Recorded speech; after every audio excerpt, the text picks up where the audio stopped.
The next section we come to is the Hidirlik Tower. And interesting, if you look now, you see today is covered up most of the area and eventually be exposed with glass flooring, so you can see the archaeological things beneath. Like back in 2014, and it was just a park. Everything that they've dug up is underneath the ground here.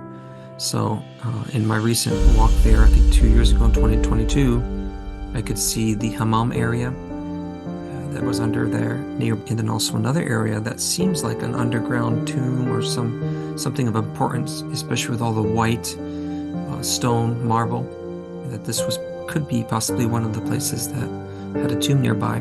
The historians say that their church actually existed in or near that tower. And so we're going to look at some possible places, but surely there were some religious buildings in this location, probably in the 1800s. They're renovating the Hidirlik Tower here. Is this area of ruins, lower space, and this little restaurant in the Aitik Cafe. And this is the area of St. George, the Byzantine church. Probably burned, if not before that, destroyed, but during the 1895 fire.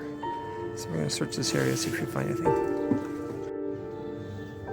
On the northern side of the Seoul restaurant, you see some back portions here. Actually an empty lot. It's an old ancient wall. And some garden space of the Seoul there. But yeah, this area here shows some of the remains, most likely of the St. George Church.